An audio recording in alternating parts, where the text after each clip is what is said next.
Oh my god, it is Pokemon Fun League. Season 9, Week 1, inside the PFL. I'm your former champion, El Zubador, Joe, joined by the co-commish himself, also former champion, Manny. Hey, what's going on, everybody? Manny, I'm glad you could join us because I thought you were going to be there for the entire broadcast on Monday/Tuesday/ whenever we do these here. But we got you in here for Inside the PFL. We're going to talk about some battles this week. What did you think of Week 1, first of all? Whew! Man, it's classic Week 1. I love it, like +5, +4. Just everyone's just balling out. Nobody knows how to pilot their teams yet. Nobody, exactly. No, like everyone's just trying to get a good rhythm.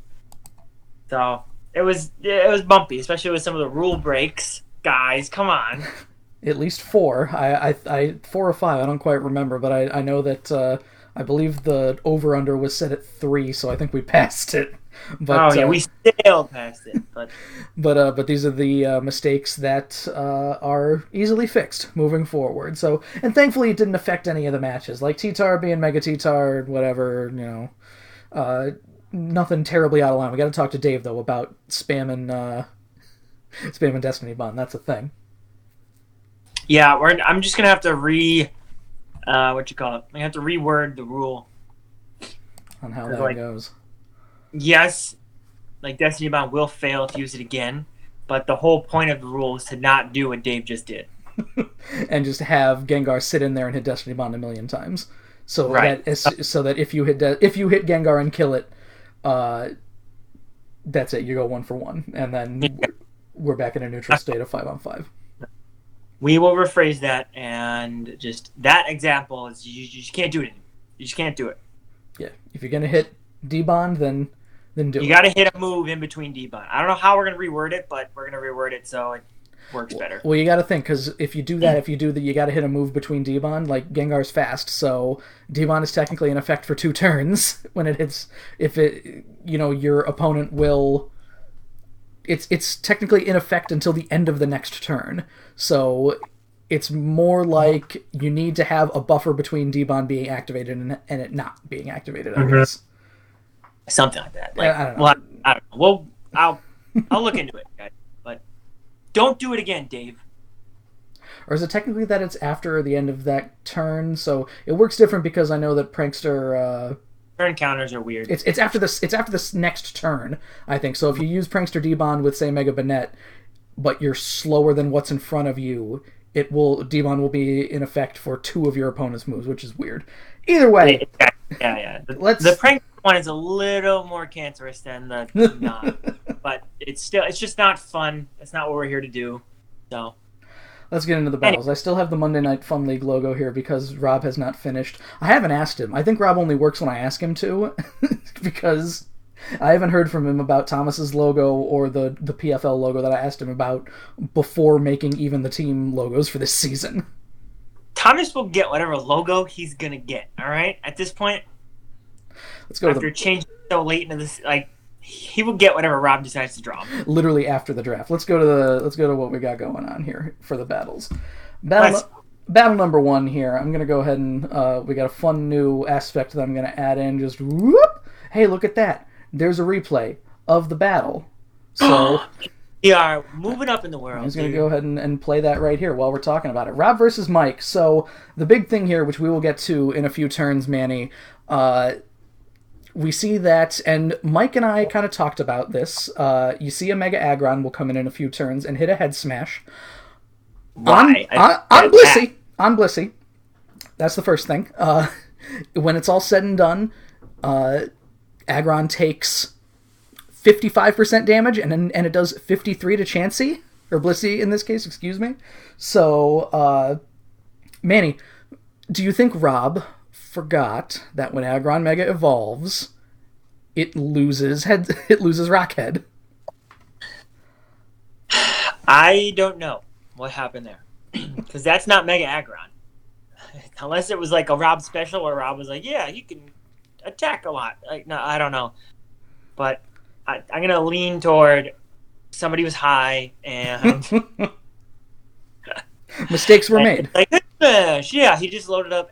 He just went to Smogan and copy and pasted Aggron, and then realized it was his mega, and then just fucking click head smash. Well, I mean, there are a lot of weird mistakes being made in this match too, because then immediately afterward, or immediately beforehand, I think, excuse me, Alolan Marowak comes in. The sticky webs are down, but Incineroar isn't affected by the sticky webs yet, so it just eats the knockoff and dies. So, yeah, I don't know what happened there either.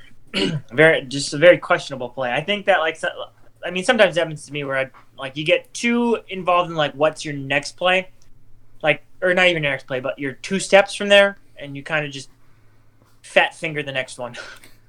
Which I know that you said you ended up doing that in your match, which we'll get to. But yeah. The other thing here, of course, is... Oh, wait, where's my notes? Oh, shit, now I'm catching myself up in the air. Sticky webs. Sticky webs, yes. Sticky webs we saw a lot this week. We talked about during the draft thing where everybody was fighting everybody else for sticky web users. This is the only match, I think, where it didn't play a big part in what was going on. Yeah, no, it just kind of felt like they weren't even there. Which, I mean, Greninja had a scarf, too, and you'd think, Bulu in this scenario going up against, well, at least it might be able to kill Toxapex, but, Woodhammers, that's the other thing. I believe we get to a certain point near the end of this match where Rob is hitting Woodhammers instead of Horn Leeches, which I feel like if Bulu's your last Pokemon, you kind of need the Horn Leeches. Yeah, I mean, if he's your last one, yeah. I don't have a problem with Bulu clicking Woodhammer ever. I love Woodhammer over Hornleaf. God damn it, Joe. No, I always do it. I feel like at this point it's a running joke, because I feel like you're doing it on purpose now. But, back to Bulu. No, I'm a fan of the Woodhammer Bulu, because that's just... There's nothing good that ever... nothing... ever can switch into that. So I mean, there you go, Choice Band Woodhammer right there. We see he does 100% of Dusk Noir. So yeah, that's not dead. You just click Woodhammer and you don't have to care. It's just one of those buttons. Mike got good use out of his Intimidates here as well, and I mean, even then, after an Intimidate, a resisted Woodhammer did 50% to Incineroar. So that's how we got where we were for that match. I'd say moving forward, I don't know if it's like you were saying, Rob was potentially high while it was going on, but Rob needs to think a little more, I'd say. He needs to tighten up the strat. All right, well then let's move to, boom. Number 2 here, Hunter and Tristan. Now, I don't have a ton to say about this match, Manny. I feel like there's a lot of kind of playing around, a lot of bulky. This is one of the matches that goes close to 40 turns, I believe, here, where the only notes that I really have on it are the fact that we've got one bulky-ass Dusclops, which you know me, I'm not a very big proponent of any kind of bulky Pokemon that's weak to knockoff. I'm not a fan of it. Yeah, I like Dusclops. I feel like that's where we differ. Now, I will say in this match, I believe it happens pretty early on. Dusclops does get hit by a knockoff right here, and it does 20%, so... Yeah, I know. Dusclops is a big boy.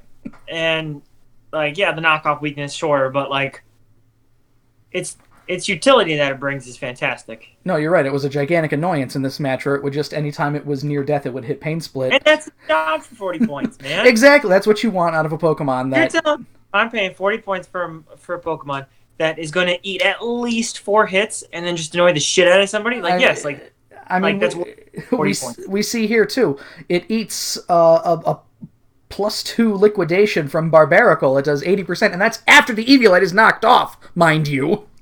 Exactly, dude. He's the real boy. All right. Dusclops is definitely one of the Pokemon that as soon as we get into the Pokemon from Tier 5, it should be one of the first ones gone. But it should be. I don't know. I feel like relying on Pain Split, it's hit or miss, I'd say. But then again, if you're paying 40 points, hit or miss is all you can hope for. Exactly. It's very good for its price point. We've got the other thing here being establishing a trend where Mega Tyranitar comes in. It is Mega.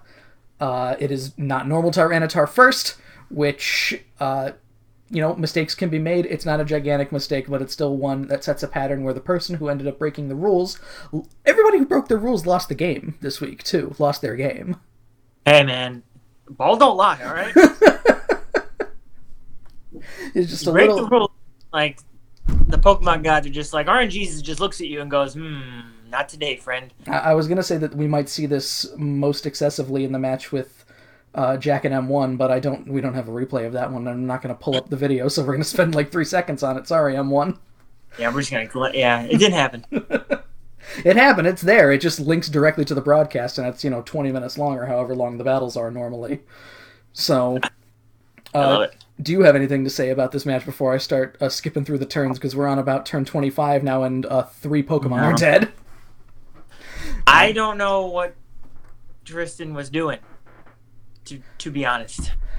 You know what? There was a lot of confusing plays, not just with him in this week, but just like there was a lot in general with all the battles that I was just, So that's not the same Tristan that like he just destroyed with his Trick Room team last season, and that was not champion Tristan right there. So, but I feel like he's good for at least one of those every year. I want to know, I kind of want to know what the thought was here, because you have Celebi with the screens and things like that, and I guess it would be a setup for Barbaracle, but Barbaracle doesn't really lend itself well to, like, against this team here. It's, super effective against Talonflame, but neutral against, like, Water being neutral against Dusclops, neutral against Celebi, or not Celebi, excuse me, neutral against Jirachi, but, like, you could use a rock move against Golisopod, I guess. It all ends up that, Superior and Lando probably aren't scared of, even though it's super effective against Lando, it's not enough, I don't think. No. I think it was more of like, I feel like we're going to see that strategy again. I just feel like he was just trying some shit out. He was just really feeling his team out.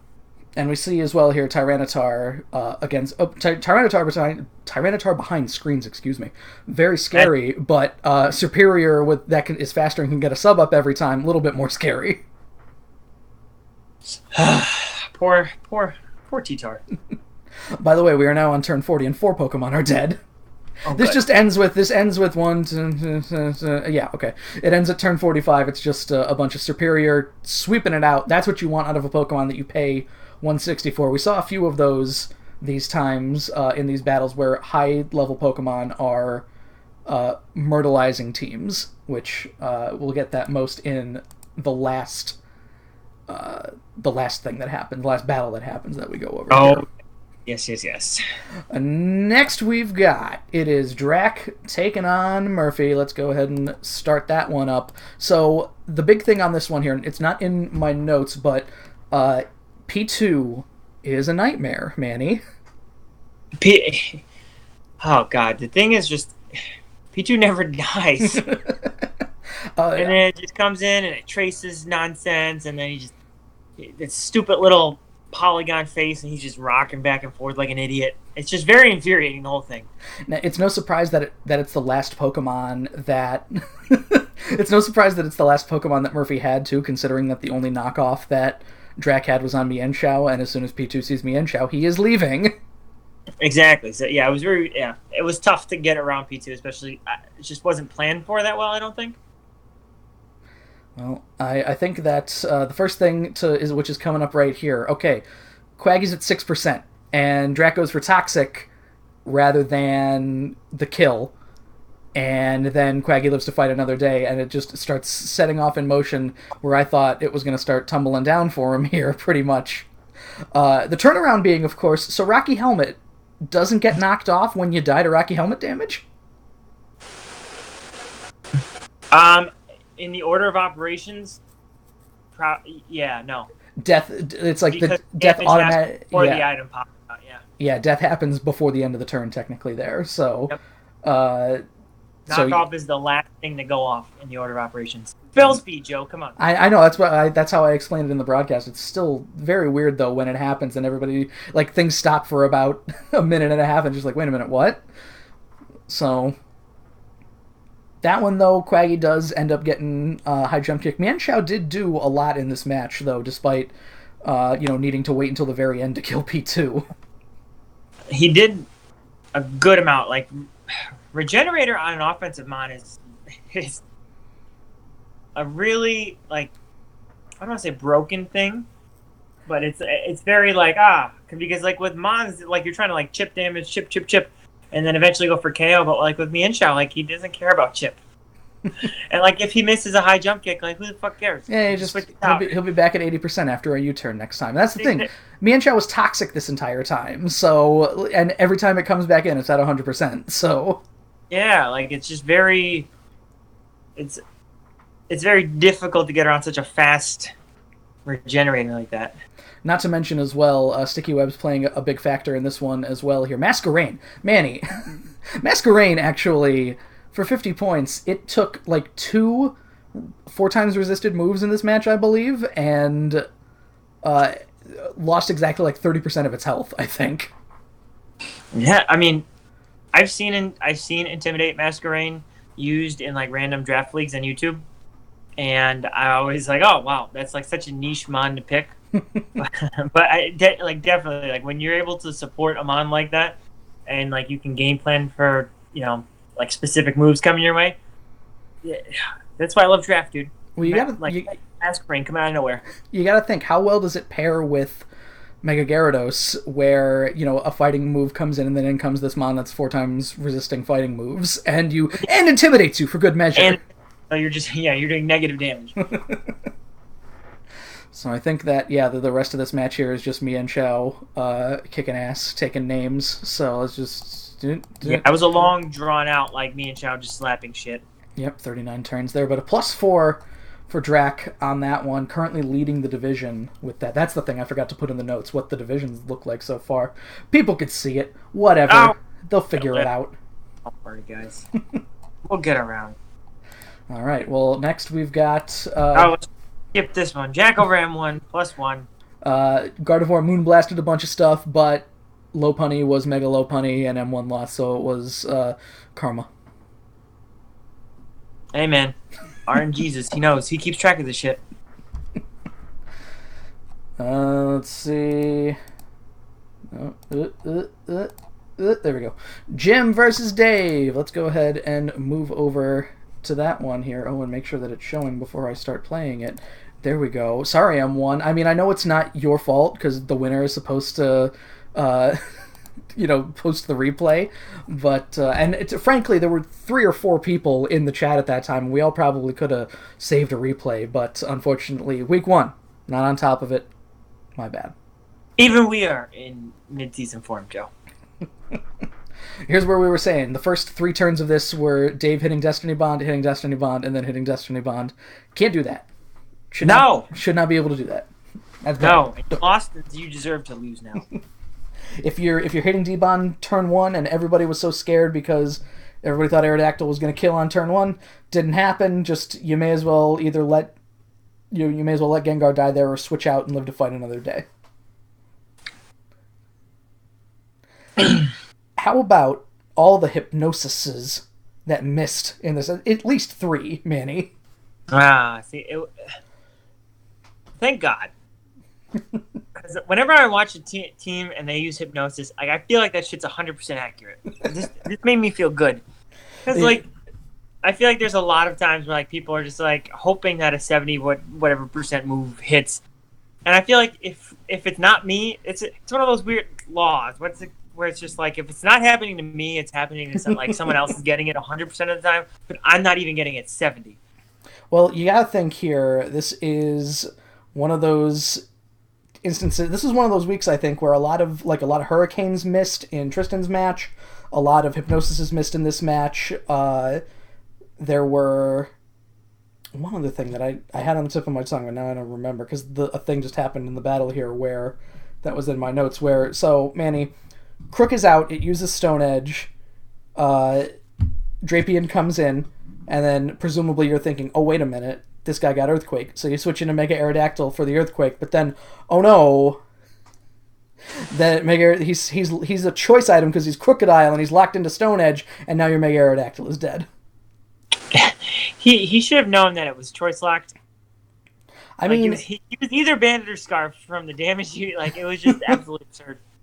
It did, So, like, a neutral Stone Edge did quite a bit to Heatran here, so... yeah. I mean, if you're going to scout moves, you got to have Mons that switch in a little better.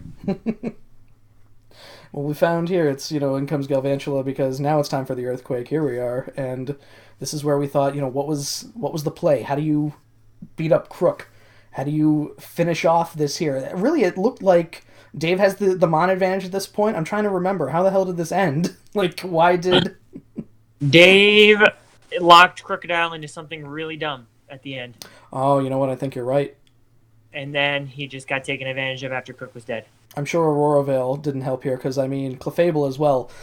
Dave's team, on paper, like, look at everything that Dave brought on this one here. He had agility on his Arcanine, for fuck's sake. I think he should have won. It's just, he had what he needed to have to win. He just locked Crook in. Like, Crook was fresh switched in. There were 3 Mons left.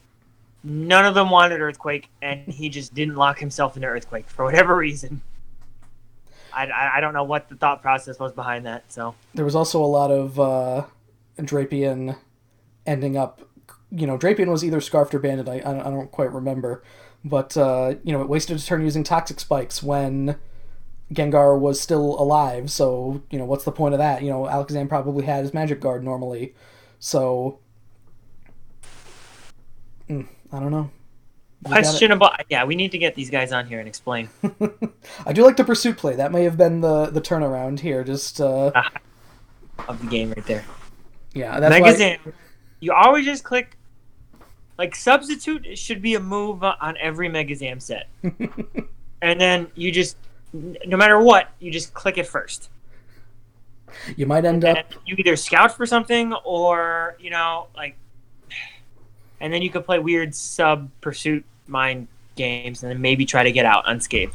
But, I don't know. I feel like people don't bring substitute on Zam, ever, and it's, his best counter to those stupid dark moves like Pursuit and Sucker Punch. You find yourself in a weird situation against Drapion, at least, where you can have Focus Miss or something to deal with dark types, but the poison aspect there means he's probably not dead, so really it's a death sentence either way. Megazam probably shouldn't have been in against Drapion to begin with, basically.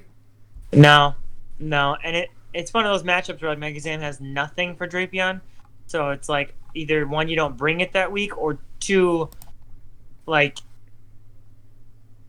you throw Megazam in, you have to immediately double out to not get Pursuit trapped.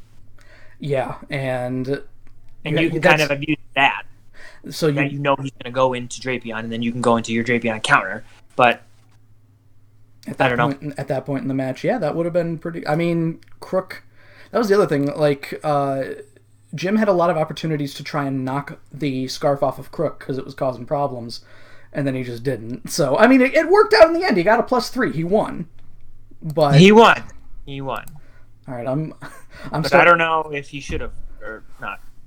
I'm starting this one now because it's going to be a while. We're not going to go through all 70 turns of this one, but Manny, if you'd like to potentially take us through some information on your game here that you did against Leibo, where, in my mind, even though you came on after the broadcast, I think there was a pretty good opportunity that you could have lost this match. I agree with that. I didn't really have a good switch into Pangoro. After I myrtleated Electros? Yeah. After I got the setup and then just took him out, I figured, Floatzel did his job. Let's just dent this guy, and then let's just get into my stall tactic as fast as I can, because I didn't really have any answer for Pangoro, and thank God that he let me chip and then kill Pangoro that early in the battle. So we both made mistakes, except I just think that his mistakes were just a little bit worse, because stall is one of those things where if we both make mistakes, I'm still going to win. Yeah, that's the problem with stall, is you need to be very particular about the moves that you're making against it, and I think that there were a few big things in the match that changed change the pace, he was using a lot of toxic to put you on a timer, a lot of kind of with Polytoad making you play your own game, and he had Fortress to get rid of the hazards that you were setting up too, and then Fortress switched into a Scald and died, and suddenly now you can just stack hazards as much as you like, and then everything even as the battle wore on, and it seemed like you weren't going to have a way around Polytoad potentially, he just decided near the end of the battle to just keep switching between Polytoad and Kingdra and have them wear down, like switching them into seismic tosses and stuff too. So not only were they losing 25% on spikes, they were taking the 30-some on the seismic toss too. Exactly. Like, the end game, I don't know if it's one of those things where I tilted him because it was 70 turns. It was a long match, but he sacked Swampert for absolutely no reason. Oh, I mean, Swampert was dead, but that could have been the sack could have been at a better time. And then I don't know why he kept bouncing between Polytoad and Kingdra at the end of the game, and just letting Chansey just hit once he did the really kind of brain dead Scald play on Chansey, and I got the burn. Yeah, that was the other thing. The game was effectively over. There was no way to be able to break me down. We were saying during the broadcast that if you get burned by one of these Scalds on the sleep talks, then there's no reason for you to switch out of Chansey ever again, and I think that's exactly what happened. And I did. I just game's. I just kept slamming it now. Which I know how many times we think God damn it, can you imagine a situation where getting the Scald burn is not a good thing? Sometimes it can really come and bite you in the butt there, and it did there. I only had so many natural cure switch outs at that point because Klefki was dead or dying, and then I only had one other mon after that. That was the thing. It came down to the point where you were almost going to have to switch Ditto into Polytoad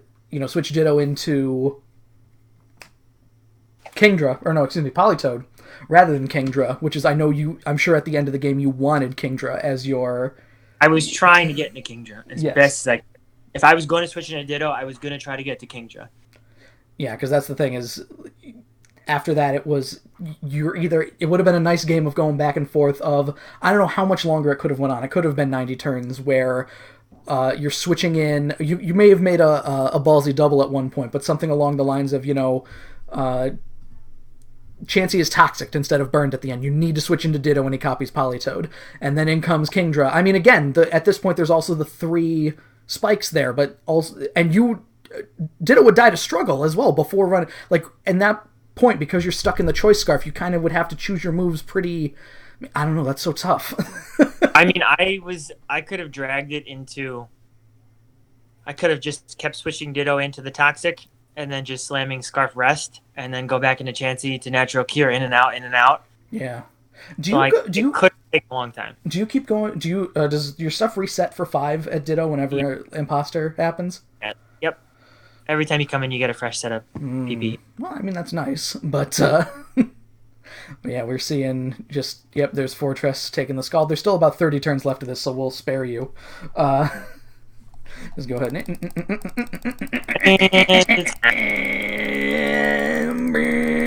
The 77 turns. There we go. Yeah, I just gotta get used to stall. It's hard for me to play at that speed. I was having a blast though. No, playing that slow is... It's not fun. I mean, it's fun. Fun in a different sense. You want the league to be fun, not having Manny. Fun playing the game. I was more having fun torturing the new guy.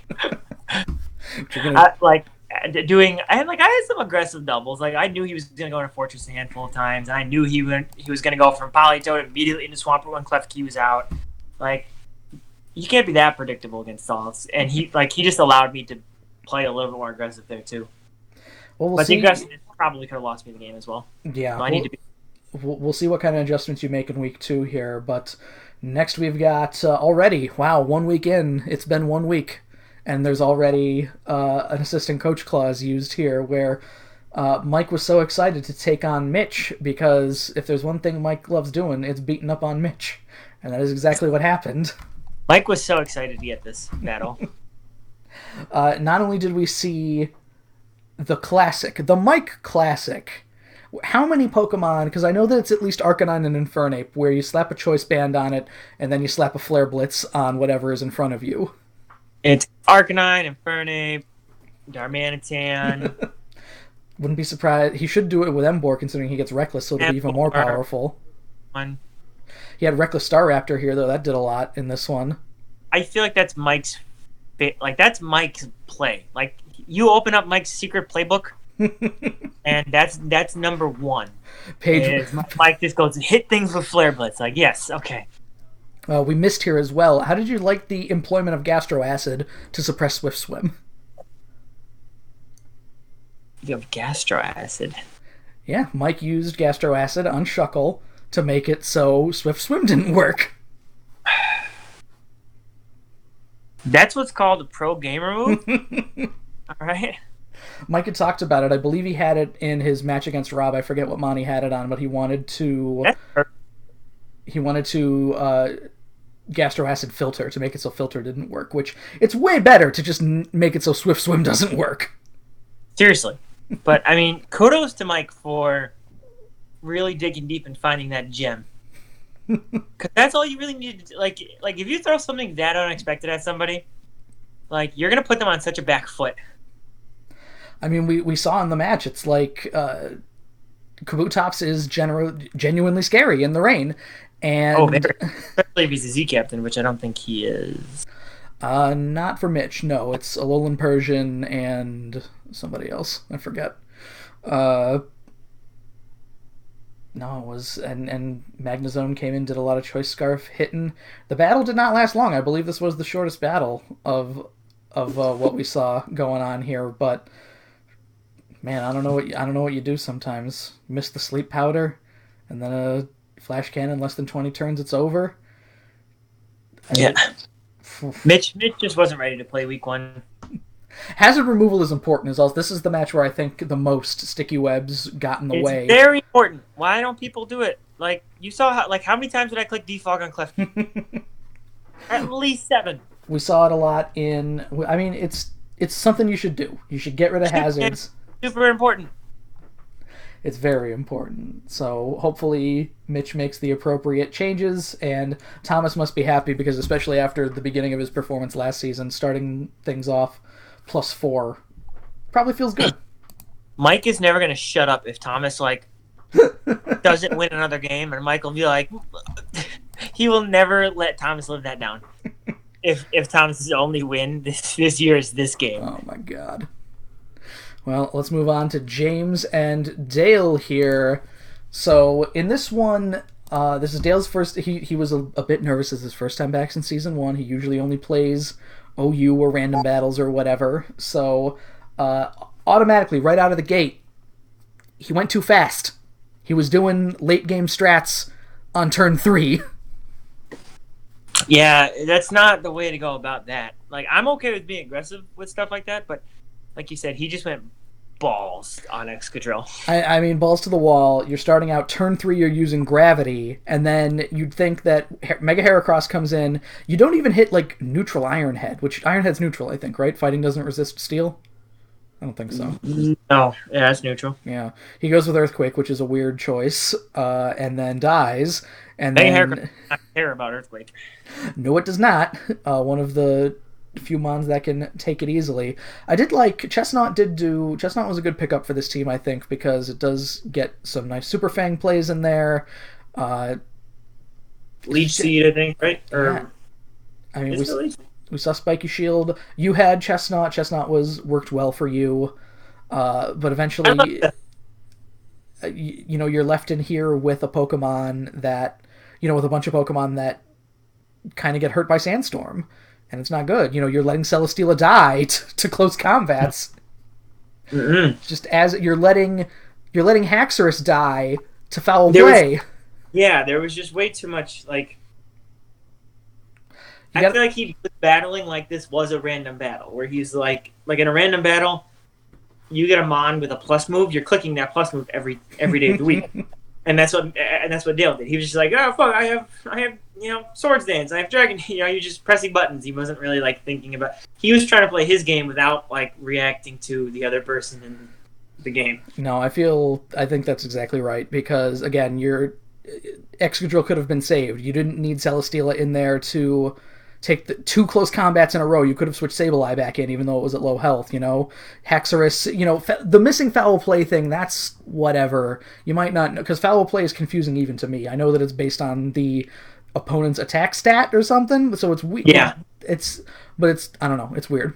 And like I said, I get how it works, but it's still interesting. But when you have 145 base attack power, that's just going to hurt. 145 base attack power, by the way, at +2 because of 2 Dragon Dances. Yeah, exactly. Like,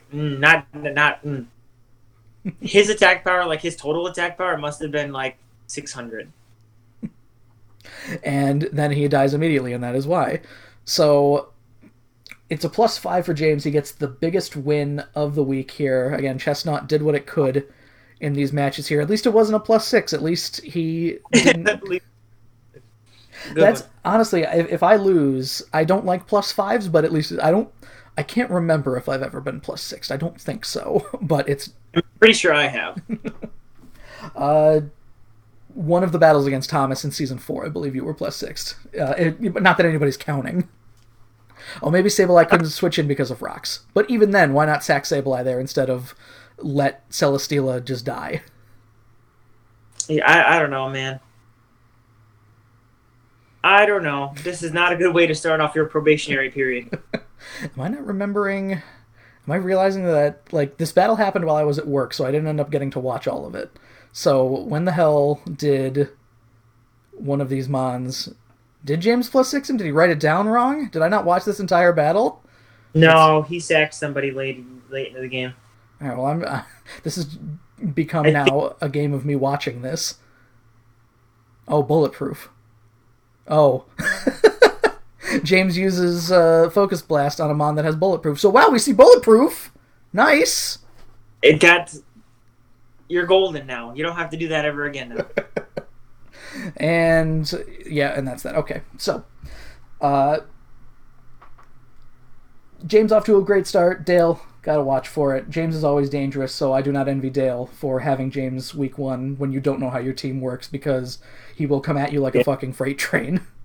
Yeah, I mean, after being banned for 8 seasons, it's tough. And next we've got Dan taking on Dylan. Also a match that happened while I was at work, so I didn't quite get to see a lot of it here. The first thing, starting things off, and this starts fairly early in the match here, Azelf. In all of the times in the season since, I believe, Season 5, when we had 20 people the first time, and almost every Pokemon in Tier 2 was drafted, you can almost guarantee that when you look at Tier 2 and everything is plundered from it, Azelf is usually one of the names that is still open. I know Hoopa was one a lot of times that was still open, who was moved down for his efforts. Azelf, not so lucky, but in this match, he did the work.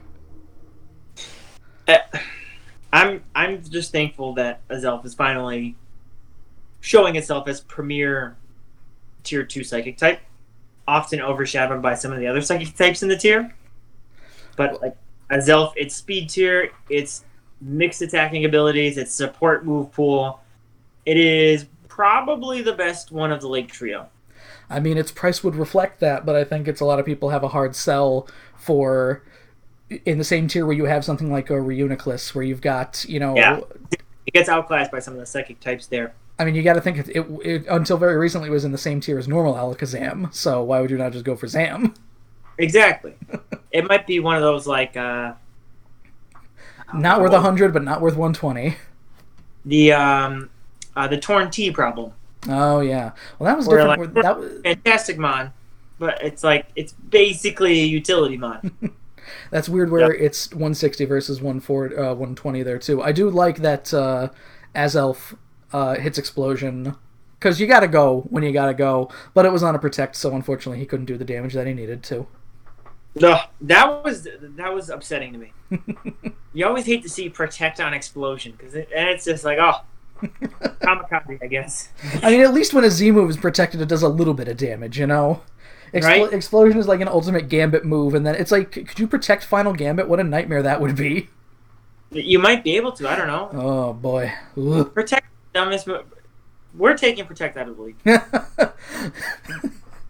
So just to kill Stall forever. Exactly. Stall's already difficult enough, man.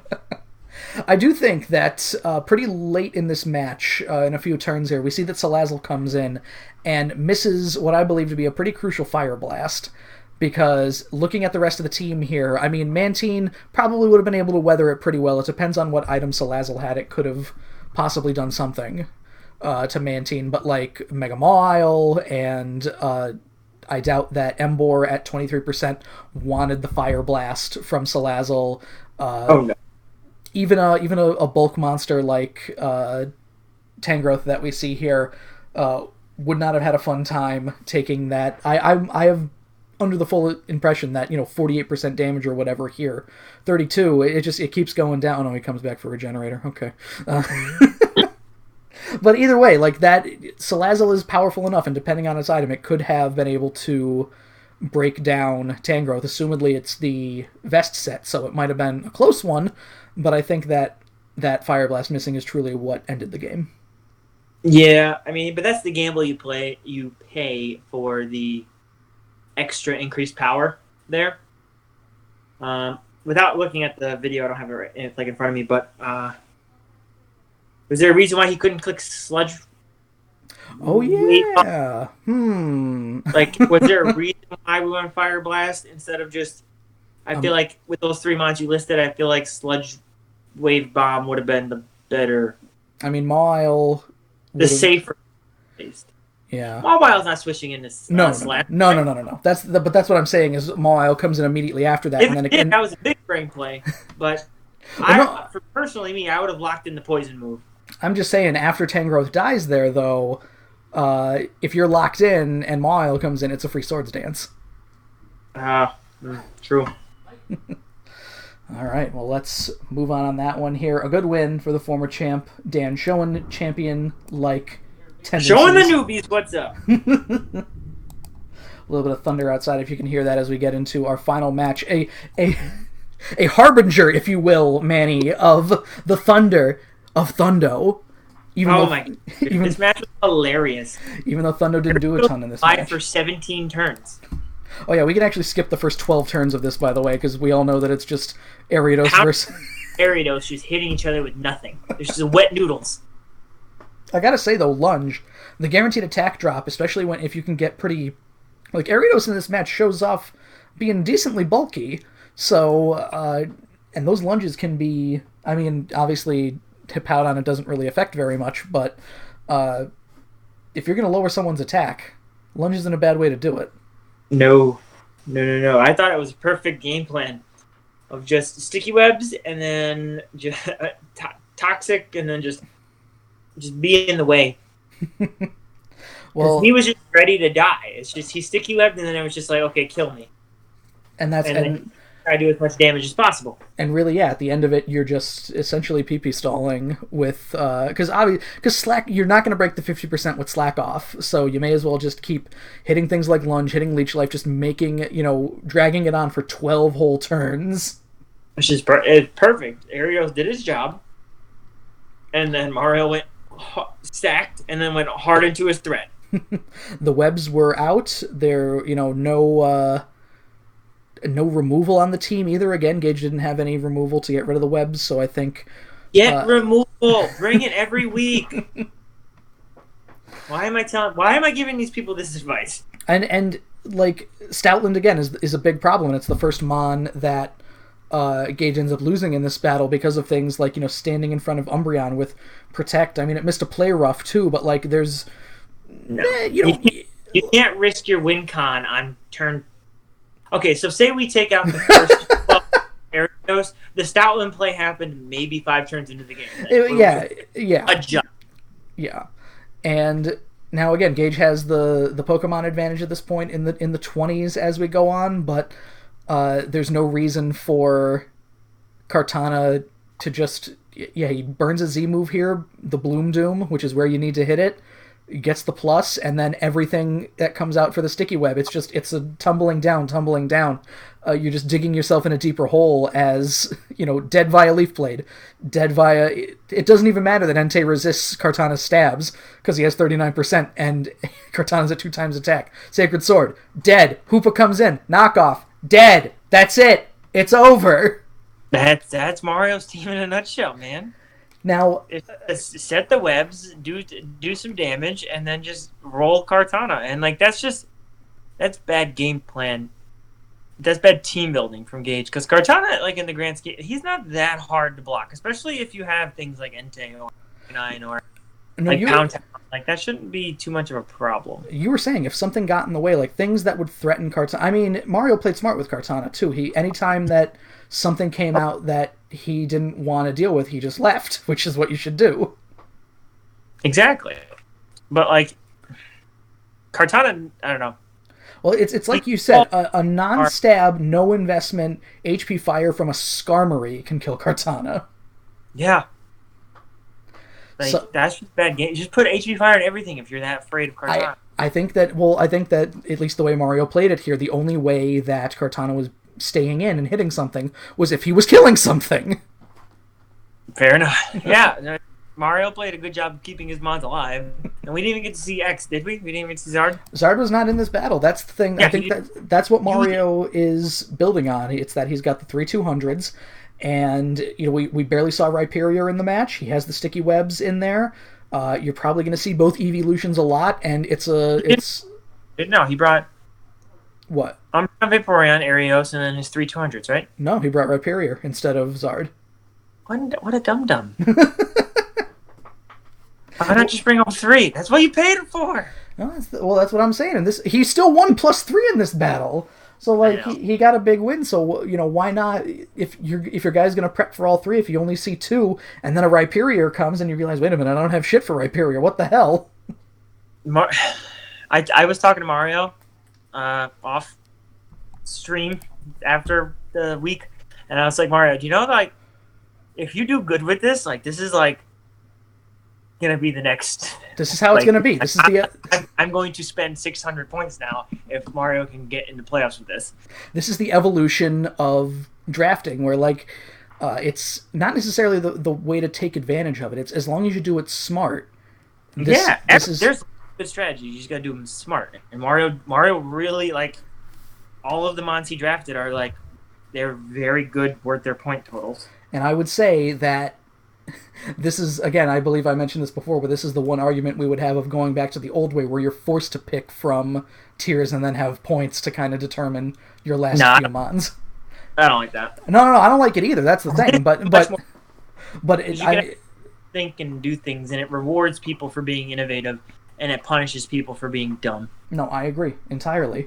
I don't want to get rid of it either, but I don't want to lose creativity, so I understand completely. I just want to see if it gets to the point where most people are running 3 mons in tier S, then they're doing very well with it too. Not just that a lot of people are running it, because I believe one of the first people to run two S mons, and that was the season that I almost missed playoffs. So you can go either way, but you really have to nail your picks. Exactly. I'm telling you, if Mario makes playoffs with this Triple S thing, I am going to draft Triple S. Manny, are you a follower? You're drafting Stall after it won a championship. You're drafting 3S's after they do well. Joe, I'm chasing here, man. I gotta find something that works. All right. All right. Let's talk about trades and pickups real quick. There are not very many to go over. James changed his Z captain from Coco to a Raichu, so he can use Raichunium Z, I believe, or whatever you call it. I don't even know what that does, quite frankly. Super Surge Surfer thing, something like that. Some weird. It's just a better Gigavolt. It's nothing crazy. And M1 dropped Gardevoir, who was his MVP in this match, even though he lost to Tyrantrum, who he has had previously. Just gotta remember, put Rockhead on him. Tyrantrum. Yes, I love that pickup because Tyrantrum did the work for him last season. And he already has Hoopa Unbound, so why does he need Gardevoir? Very true. I want to see more Hoopa Unbound. I'm so upset. Well, let's move into here. I believe M1 told me specifically that he only used Gardevoir in his match against Jack because he knew he was going to drop it, so he just wanted to use it once before getting rid of it. No. Well, let's talk about commish picks here, also because of the thunderstorm outside. It has gotten very humid in my room, and I want to turn my fan back on. So okay, I'm dying too. I believe the first week of commish picks was a rousing success. I went 5-5. You and Mario went 4-6. However, because of the new rules here, where if you get the plus on a win, you get 2 points. Manny, you and I are tied at 6 points right now. I went balls on the pluses, and that's the only reason I'm tied with you. There were a lot of... I think half of the games were pluses, so it paid off. And that's exactly what you got going into week 2 here, where the very first match that we are looking at for that is Dan versus Rob, where I think you could just get the brooms out, my man, because no offense to Rob, he needs to do a lot to get back in at least my good graces of picking him, even though I picked him last week. So yeah, I'm with you there. Dan looked very good week 1. Rob did not. So let's just get the brooms. Dan down the line. Sweep it out. Oh, we broke the rules, Manny. Here, I guess it's new season, new year, new me. New season, new everybody picks Mike. So listen, Joe, I'm ready to get hurt again, okay? Second match is Dylan versus Mike, and I believe this is just betting on the thing that we've heard about before. Now, yeah, I chose Mike because I want evil here, okay? Dylan could win +5 for all I know, but I know Mike, and that makes me feel good, so I'm going with Mike here. Mike +2 even, so you got a little bit more faith in him than that. Look at these look at these +1s in here. I gotta make it so you can't choose +1 to get the points. That's not fair. Because if they're gonna win, that's gonna be a +1. Change your +1s to +2s. Oh, god damn it! That was my thing. I was gonna put +1 for everything. Think you could fucking slip that shit by me? I was debating. I thought I could if I was sneaky. I feel bad even doing more than one +2 because I'm like, most people are gonna win by +2. But fuck you.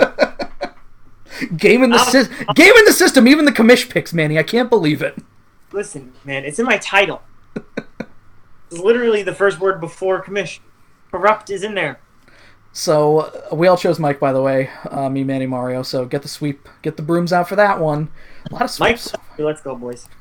Next we got here Hunter taking on Mitch. Mitch has, I don't want to say a Rob quality, because I feel like that is either taking away too much from Rob or giving Mitch too much credit. So yeah, I don't know. Rob has that weird aura where like sometimes everything just goes right and he just pulls something crazy out of his butt. But like Mitch, yeah, I don't know. I don't see that. I've chosen Hunter +3 on this one. I'm with you, but Hunter +2. Ooh. And Mario chose Hunter as well, so get out the brooms. It's time for a big sweep. Yeah, Hunter looks really, really so. Next we've got Mario taking on Jim.